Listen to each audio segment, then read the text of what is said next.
So hello everyone, welcome to DC Ultras, your one-stop shop for all news related to DCU.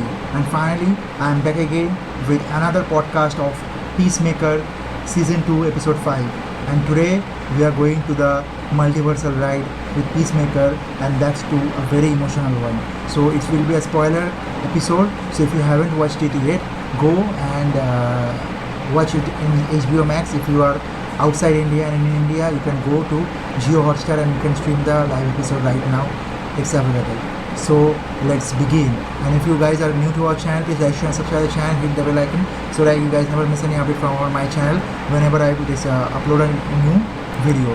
So without any further ado, let's jump into the episode breakdown. And you can see from the images which I've produced here, I think you should already get all the Easter eggs and everything whatever we are going to discuss here. So the episode starts 3 years ago with a kind of a backstory, or maybe kind of a flashback, where we saw the funeral of Rick Flag, and we saw that Rick Flag Sr. came there and tried to lure Emilia Harcourt to help him to get the files out of Argus, under where Emilia Harcourt used to work under Amanda Waller, and but he failed, and then he made her believe that you are the one my son used to love, and you also have some feelings for him. So I want you to find out, or at least if you know who is the killer of my son, please let him suffer, let him die. So that's how we saw that it gives us a feeling that maybe Emilia Harcourt has something, like he has promised back in the days to Rick Flag Sr. that she will help find out who is the one who has killed Rick Flag Jr. and if it is Peacemaker or whoever it is, she will make sure that that guy pays. So now, for returning of that favor, Rick Flag Sr., as we have seen in the last episode, has came to Emilia Harcourt in order to hunt down or in order to trap Peacemaker, so that they can take the revenge, because he knows that Peacemaker is the one person who has killed his own child. So now the chase or the trapping of Peacemaker begins with a fantastic scene in the park, where he actually comes. He was actually already being notified by Harcourt that something is wrong, don't come here. It was a warning signal, distress signal sent to him, but Peacemaker neglected and Chris came here to see Emilia Harcourt because he actually used to love her, and he came here to get the word why she is not waiting to get in a relationship with Chris, and what's the problem with her. So he came here, and he was being haunted out by Judo Master and everything.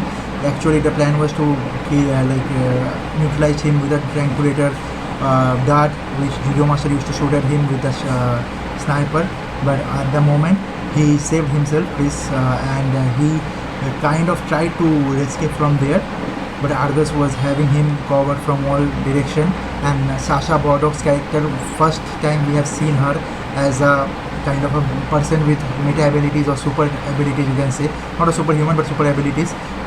She was going to kill Peacemaker. At that moment, Emilia Harcourt knocked Chris out, and he was senseless, and thus he has to be taken in, and that's the way he was being saved for that moment. So then we saw that when they went inside Argus and he was being questioned by Rick Flag Sr., he was beaten brutally. The plan was to kill him inside the jail cell, but it was a failure because John Economos has been informed by Emilia Harcourt. She said that please log a FIR or kind of a case diary in name of Peacemaker, so that it will be evidential that we have taken him in custody, so that once he is there and they will ruin his, or they will throw his body away, they can't run away from the case. So once John do that, John Economos, John also explained that Sasha Bordok is kind of a cyborg who is being technological advanced weapon, which is a weaponry kind of thing, meta-human, which is being created by Argus because she has met a accident in the plane crash and her few organs were failed, which was being replaced by some machines. So that is the reason she is now a kind of a meta-human or meta-cyborg. So that's why she was having the power to kill Peacemaker with all the like shits she do. But what's her power, it's yet to be revealed. So I hope down the road into episode 6 or 5 or down the road whenever we can see that. I don't know whether this is a like Cyborg origin of DCU, or maybe because obviously it's not Victor. So I don't know whether what the story they will do with this, because it's kind of it can be a meta Cyborg Terminator kind of a thing, or it can be the real Cyborg of this universe. So let's see what they do down the road.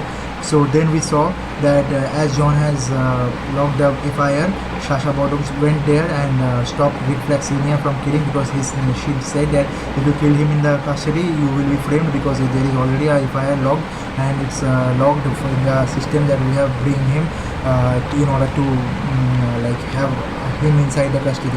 So they have no other option left. So finally Peacemaker has to be left, or maybe he was what will I say, released from the custody, because there was no rule from US government to beat someone or to kill someone inside the jail cell. So thus John Economos and Emily Harcourt both helped Peacemaker and like kind of saved his life. But Peacemaker do not understand what is the thing there, and he actually remembers the last thing which he saw, that is Emilia Harcourt taking him down with a snap of his neck, and that is the reason when he went full heartbroken. And also before the fight scenes and everything, she was also being asked by Chris that whether she loved Chris or not, and she face to face said that currently that no, she didn't have any feeling for Chris and she never loved Chris, and whatever he is dreaming about, it was just out of drunk, like she was drunk and she did it. It was not from heart, and it can never be a real thing, and they can never be in a relationship. So that broke his heart. And then when he was being brutally beaten, and his full face was kind of covered in blood and everything, so he went with Adebayo, who came to rescue him with Vigilante, that is our Freddy Thomas character. So then they both took him to the warehouse where they have gone. But on the other hand, in order to take a revenge on him, Rick Flag Senior has sent Judo Master in order to, as a trail, to find him and to kill him in his own place. So on the other hand, we see that this character of Dead Send Wild, who is a very famous actor, she now went there with his power, like giving him the inside of where the eagle can be, prime eagle can be, and he went to hunt the eagle. First he tried to poison the eagle with some rat poisons, but the eagle was going to eat that. But before that, there was a fox who came there and snatched with the rat poisons mouse, and he ate it and he died. Then this, you can see the big pistol in his back. He went with that to, in order to with that caliber gun to hit and shot the eagle dead. He did it. Eagly was there. That was a very shocking moment in the series. But when he went there to take like the body of Eagly, other eagles from the forest appeared there, and they came up like a team up and beat the hell out of him. And it's appeared that Eagly has some kind of a superpower, and he is actually really the prime eagle, which the story John Economos made. It was actually not a story, it's a kind of a reality. And you can see here the power of Eagly behind him, and it is something hint that he may be useful down the road in the multiverse. So then we saw that Eagly somehow is kind of resurrected himself, and kind of lived on from the blow which he faced from Rick Send Wild.